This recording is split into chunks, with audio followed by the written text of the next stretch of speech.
हम फिर से एक केस स्टडी के जरिए ये समझने की कोशिश करेंगे। जैसे कि गेम्स पीरियड चालू हुआ है, वहाँ पर लड़के लड़कियां दोनों एक दूसरे से बोल रहे हैं। एक कह रहा है कि मैं लड़के जो बॉयज़ है वो कंपेल कर रहे हैं कि नहीं हम क्रिकेट खेलेंगे, और लड़कियां कह रही नहीं आज हम बास्केटबॉल खेलेंगे।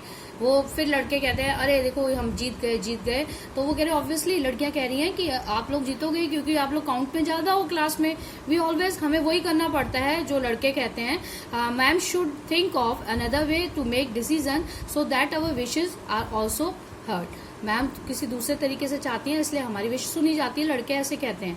क्या? जैसे कि अब हम आगे पढ़ेंगे। Such unhealthy situations can occur in democratic societies too. Unhealthy situation, कुछ हमें ऐसी सिचुएशन फेस करनी पड़ती है जो कि सोसाइटी, जो डेमोक्रेटिक लोकतांत्रिक समाज के लिए अच्छी नहीं है।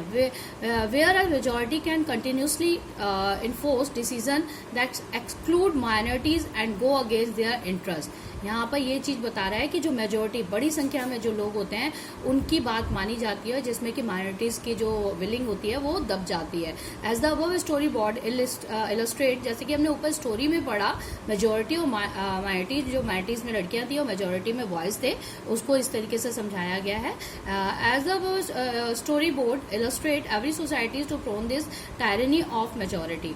हर सोसाइटी को ये सब चीजें फेस करनी पड़ती हैं। The constitution usually contains rules and ensure the minorities are not excluded from anything that are routinely available in the majority।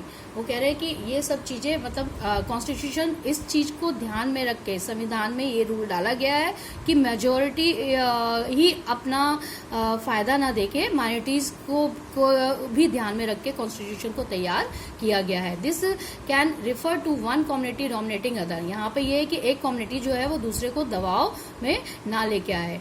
Inter community domination और the members of one community dominating other with in the same community. एक ही समाज में रह के एक majority जो है वो माइनॉरिटीज को दबाया नहीं। इंटर कम्युनिटी डोमिनेशन, इन सब बातों का हमारे संविधान में ध्यान में रखा गया है।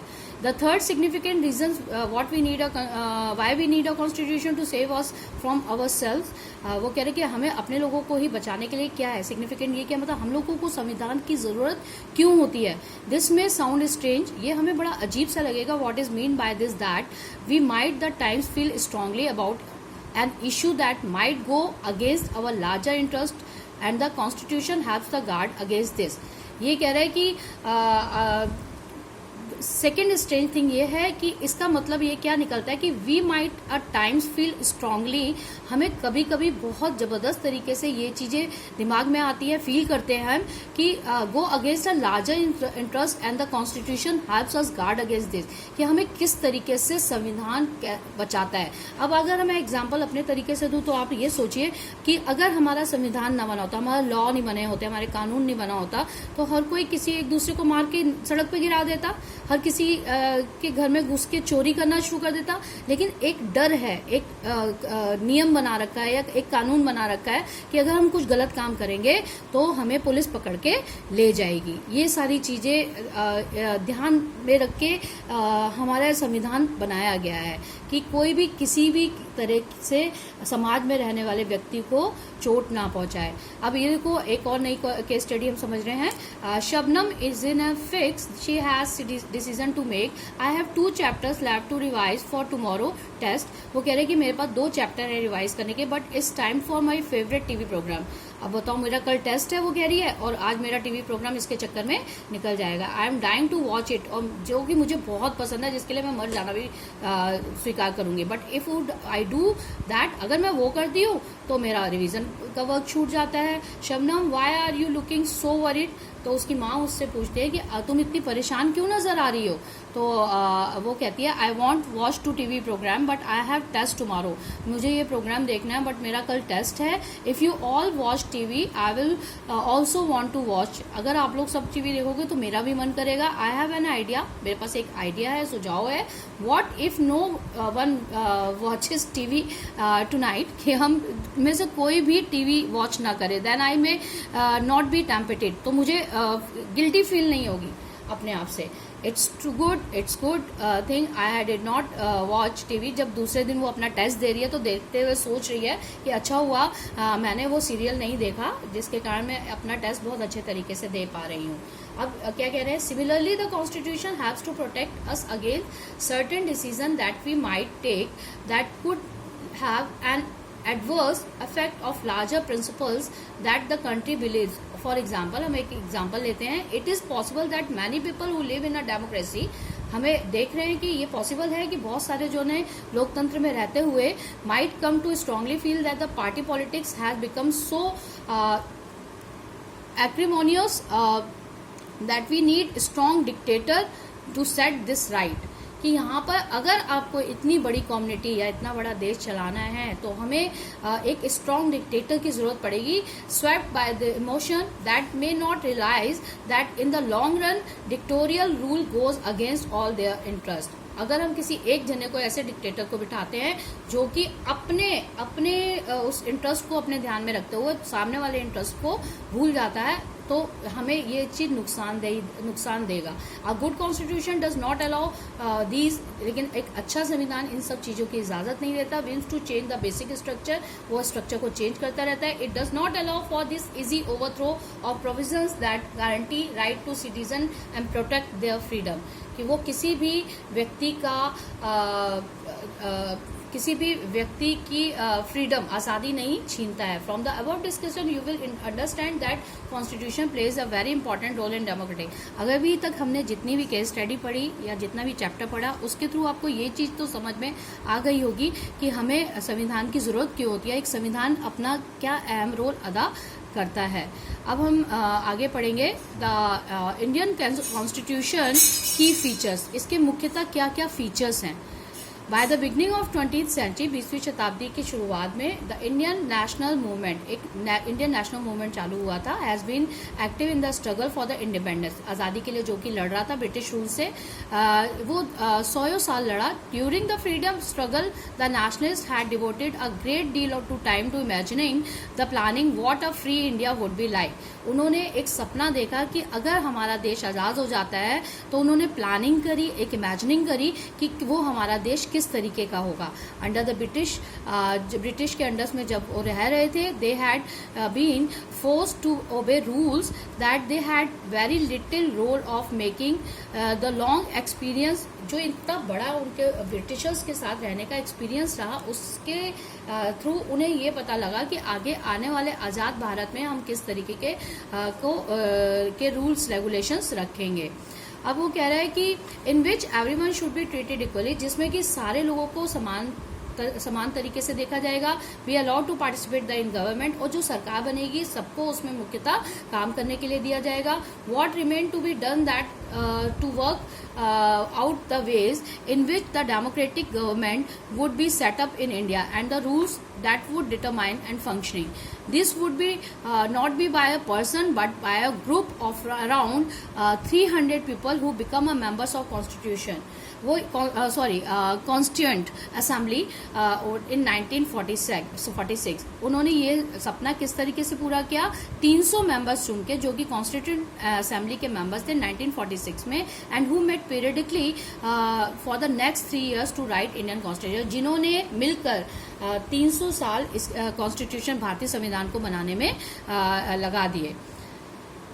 300 व्यक्ति ने 3 साल भारतीय संविधान को बनाने में लगा दिए। These members of constituent assembly had a huge to take before them. ये मेंबर्स जो थे वो उनके सामने कैसे आए। ये the country was made of several different communities who spoke different languages. यहाँ पे भारत में रहने वाले लोग इतनी कम्युनिटीज हैं जहाँ पे बहुत तरह की भाषाएं बोली जाती है, बहुत सारे धर्म को फॉलो किया जाता है, बहुत सारे कल्चर्स को अलग अलग से देखा जाता है। Also when the constitution was being written, जब संविधान को लिखने शुरू किया, India was going through a considerable turmoil, तो बहुत दिक्कत आई जिन्होंने इनको लिखना ड्राफ्टिंग करनी शुरू करी थी। The partition of the country into India and the Pakistan was imminent. Some of the princely states remained undecided about their future. जब उसी दौरान आज़ादी मिलने के साथ ही हमारे देश का बंटवारा भी हुआ, जो कि हमें एक पाकिस्तान जैसा देश बनाना पड़ा। जिसमें कि प्रिंसली स्टेट जो हमारे देश में आपने जैसे कि पुरानी स्टोरीज भी पढ़ी है बेटा कि राजा वगैरह अपने राज करते थे, राजाओं की अपनी स्टेट्स होती थी, उनके फ्यूचर को अनडिसाइडेड हो गया। तो socio economic condition, vast mass of people appear dismal, all these issues played in the minds of members of constituent assembly. ये सारी बातें कॉन्स्टिट्यूंट असेंबली में ड्राफ्टिंग करने वाले जो मेंबर्स थे इनको अपने ध्यान में रखनी थी। They rose the occasion and the gave this country to visionary document. They reflects a respect for maintaining diversity while preserving national unity. इन सब बातों को कि हमारी जो राष्ट्रीय एकता है वो उसको ध्यान में रखकर the final document also reflect their concern the eradicating poverty. गरीबी को ध्यान में रखकर उनका सोशल, उनका सामाजिक आर्थिक रूप से रिफॉर्म्स को हटाने को लिए कि गरीबी से उठाने के लिए, as well as emphasising the crucial role of people can play in choosing their representative. कि उन सब चीज़ों को देख के मतलब इस तरीके से का संविधान तैयार किया गया कि जो इन सब चीज़ों से हर व्यक्ति को ऊपर निकाल के ले आए, इस तरह का रिप्रेजेंटेटिव चुन के वो सरकार बनाने के लिए हेल्प करे। List below the key features in the Indian Constitution. While reading these, keep in the mind the above the mentioned concerns of diversity, unity, socio-economic reform. अगर हम लिस्ट लें की फीचर्स की इंडियन कॉन्स्टिट्यूशन में तो सब चीज़ें ध्यान में रखी गई है। डाइवर्सिटी आपको मैंने 6th क्लास में हम लोगों ने पढ़ी है कि डाइवर्सिटी क्या होती है। यूनिटी, सोशियो-इकोनॉमिक रिफॉर्मर्स, समाज और आर्थिक रूप से रिफॉर्म करना। Representation that the author's of document were grappling with, सब चीज़ें आपस में सामंजस्य बिठा कर चलना था आगे। Try to understand that the way in which they try to balance these concerns with their commitment transforming independent India into strong democratic society. ये सारी बातें ध्यान रख के कॉन्स्टिट्यूशन को ड्राफ्ट किया गया है, जिसमें कि पहला की फीचर क्या लिया गया है, फेडरलिज्म। फेडरलिज्म क्या होता है बेटा? This refers to existence of more than one level of government in the country. जहाँ पर फेडरलिज्म ये होता है कि एक से ज़्यादा लेवल जो आते हैं, जैसे कि हमारे यहाँ फॉलो होते हैं, जैसे कि फर्स्ट ऑफ ऑल क्या आती है, सेंट्रल गवर्नमेंट आती है, फिर उसके बाद स्टेट गवर्नमेंट आती है, फिर लोकल गवर्नमेंट आती है और लोकल गवर्नमेंट पंचायत आती है। तो वो चीज़ समझो क्या है, we have government in the state level and the centre and the panchayati raj is the third tier of government and you have read about in class 6। ये सब चीज़ें हमने 6th क्लास में पढ़ी थी। ठीक है, फेडरलिज्म समझ में आया बच्चे। फेडरलिज्म के बाद हम ये पढ़ेंगे डिसीजन, फेडरलिज्म नहीं, instead it was important to have another level of government in the states तो the decision could be made in the particular area while each state Indian enjoys autonomy in the exercise power। यहाँ पे संविधान में बहुत अच्छी चीज़ दी गई है हमारे संविधान में कि अगर सेंट्रल गवर्नमेंट मुख्यतः जो होती है जो पूरे देश को हैंडल करती है, हमारी सीमाएं, हमारे बॉर्डर्स को हैंडल करती है, टेरिटरीज को, उसके अलावा जो हमारे देश में आने वाले राज्य हैं उनको ऑटोनॉमी दी गई है पूरी कि आप वो अपने तरीके से अपने राज्य को के जो इश्यूज हैं उसको रिजॉल्व कर सकते हैं। Subject of national concern require all of these states follow the law of central government. कुछ चीज़ें वहाँ पर सेंट्रल गवर्नमेंट की चलती हैं और कुछ चीज़ें स्टेट गवर्नमेंट की। The constitution contains list of details the issue of each tier government can make a laws on. उनके अपने खुद के अलग कानून बने हुए हैं, वो भी संविधान में दिखाए गए हैं, बनाए गए हैं। In addition the constitution also specifies, यहाँ पे संविधान ये भी बताता है कि where each tier of government can get the money from the work that it does, कि हर जो गवर्नमेंट का टायर है वो ऊपर अपने में मुख्यतः जो गवर्नमेंट का है टायर है उससे पैसे लेके अपना काम चला सके। Under federalism the states are not merely agents of federal government but draw their authority from the constitution as well. All the persons of India governed by the laws and the policies made by the each of this level of government। ये हर level में government में जो है इन सब चीज़ों को बातों को ध्यान में रखा गया। अब पार्लियामेंट्री फॉर्म ऑफ गवर्नमेंट क्या है? The different tiers of government that you just read about the consist of representative who are elected by the people.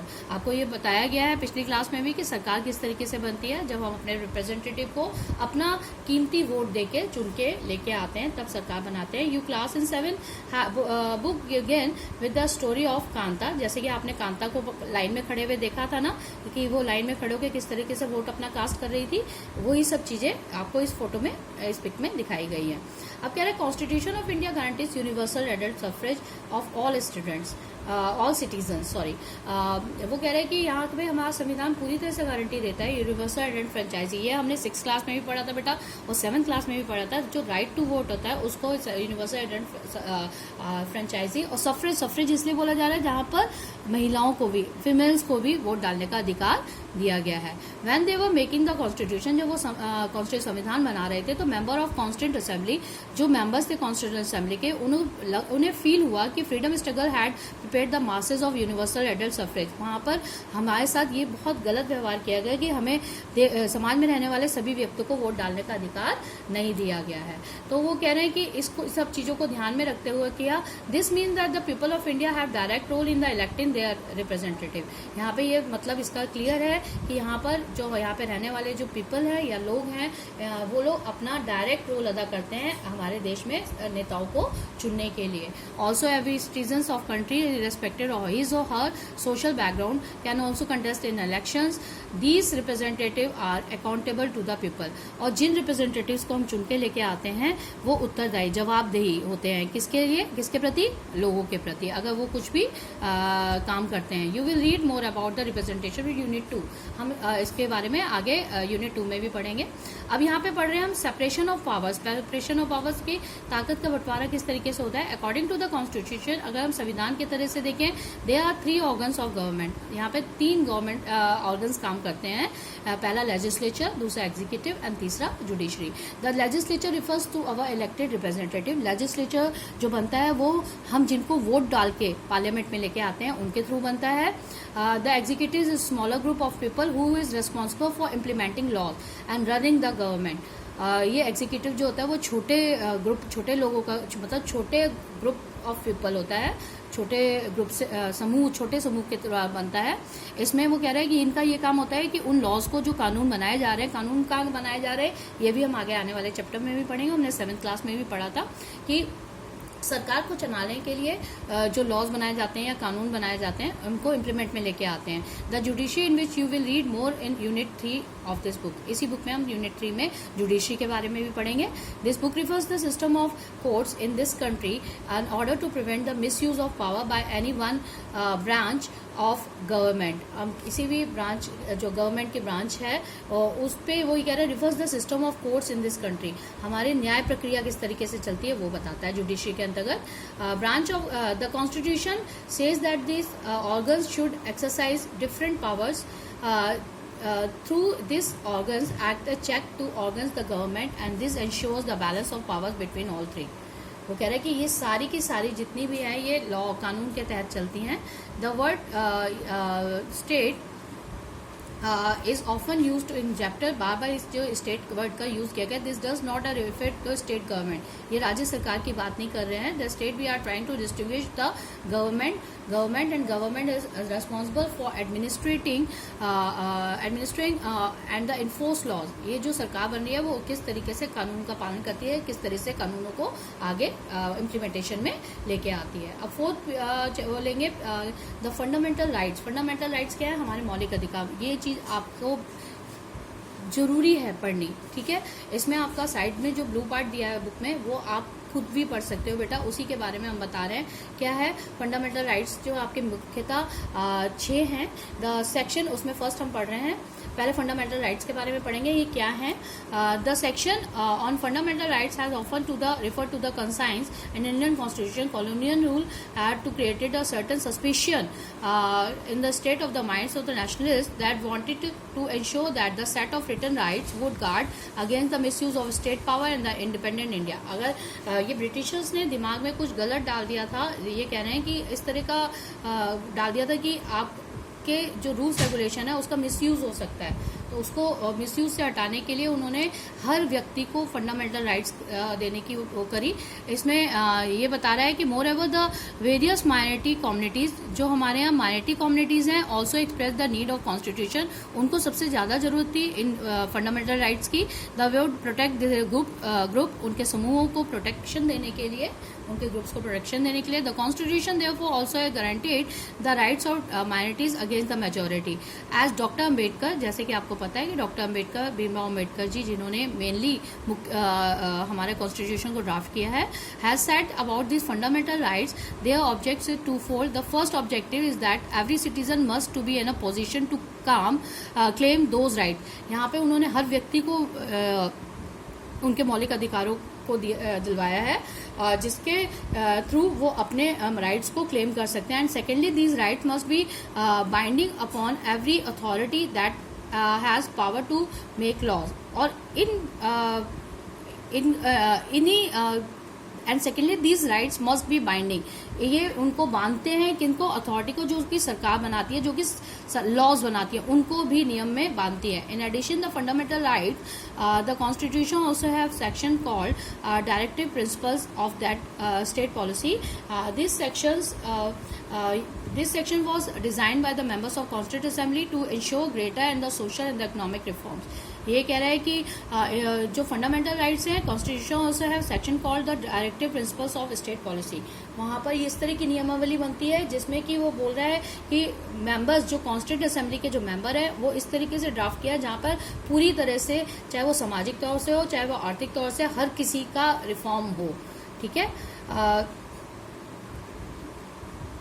आगे 5वां है सेकुलरिज्म. सेकुलरिज्म क्या है? धर्मनिरपेक्षता. मतलब इसमें अगर हम मेनली पढ़ेंगे तो यहाँ पर इस चीज को ध्यान में रखा गया है कि किसी के ऊपर प्रेशर ना डाला जाए कि किसी को कि आपको इसी धर्म का पालन करना है. नहीं, हमारा भारत ही एक ऐसा देश है जो पूरे वर्ल्ड में जहाँ पर धर्मनिरपेक्षता का पालन किया जाता है. यहाँ पर रहने वाले बहुत सारे धर्म के लोग हैं, उनको पूरी तरह से प्रोटेक्शन दी गई है हमारे संविधान के दायरे में, संविधान ने. और ये सब चीजें हम आगे आने वाले चैप्टर्स में भी पढ़ेंगे. जो सेकुलरिज्म का रोल है, आपका जो सेकंड चैप्टर है, इसमें भी हम पढ़ेंगे. अब कह रहे हैं the different features of Indian constitution outline above. हमने मेन जो चीजें हैं, फीचर्स है, उनके बारे में अभी आपको इस चैप्टर में पढ़ाया है. आगे कह रहा है कि बस ये चैप्टर आपका यहीं पे खत्म होता है बेटा. अब बाय. हम सेकंड चैप्टर में दोबारा से आपके साथ फिर मिलेंगे. Okay, thank you.